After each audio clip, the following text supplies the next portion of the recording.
হুম, কেটে দাও কেটে হাত সরাও, মা, কেটে দাও। হাত সরাও, হাত সরাও।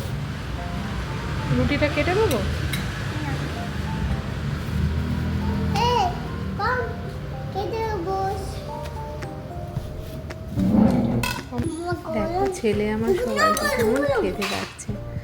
আর আজ তো বেশ খুব ভালোই লাগলো, নিজে খেতে বসেছে, নিজে বলছে আমাকে খাবার দাও, নিজে নিয়ে খেলো, তো আমার খুব ভালোই লেগেছে।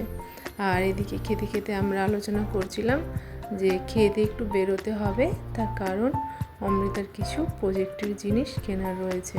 তো সেই মতো ওকে বললাম, বাবু তাড়াতাড়ি খেয়ে নাও, তো তোমাকে নিয়ে যাব। তো ঘোরার জন্য তো খুবই ব্যস্ত, মানে রেডি, তো তাড়াতাড়ি খেয়ে নিচ্ছিল। আর এদিকে এটা আমাদের রোজকারই খাওয়া দাওয়াটা একটু তাড়াতাড়ি হয়ে যায় 7:30 8টার মধ্যে, তারপর আমরা একটু ঘুরতে বেরাই। কিন্তু আজ যে বর্মশাই মনে মনে ভেবে রেখেছিল আমাদের সারপ্রাইজ দেবে, সেটা কিন্তু জানতাম না।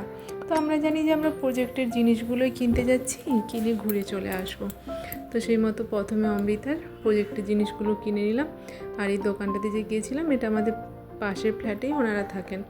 দেখো, আর এদিকে ফল দোকানগুলো এত সুন্দর সাজানো রয়েছে, দেখে তো খুব ভালো লাগলো। কিন্তু এই দোকানগুলোতে না খুব দাম নেয়। তো আমরা একটা ভ্যানে করে ফল নিয়ে বসে ওইখানে চলে এলাম। তো এখান থেকে ফল নিয়ে নিলাম সপ্তাহ, কিন্তু ওইখানে পেঁপে পাচ্ছিলাম না, তাই ঘরের কাছে সুপার মার্কেটটাতে এসে পেঁপে নিয়ে নিলাম। কেন পেঁপেটা সকালে খাওয়াই হয়, ছেলে মেয়েও পছন্দ করে। ওইখান থেকে কলা, পেঁপে, বিট আর আমলকি নিয়ে চলে এলাম ঘরে। আর এদিকে ফলগুলো সব সাজিয়ে নিচ্ছি। বললাম না সারপ্রাইজটা কিন্তু দিয়েছে, কিন্তু আজ তোমাদের কাছে ডিসক্লোজ করলাম না। যেদিন সারপ্রাইজটা চলে মানে যেটা পেয়েছি সেটা আসবে, সেদিনকে তোমাদের দেখাবো। তোমরা গেস করো কি হতে পারে। আর আজকের ভিডিওটা এখানেই শেষ করলাম, টাটা।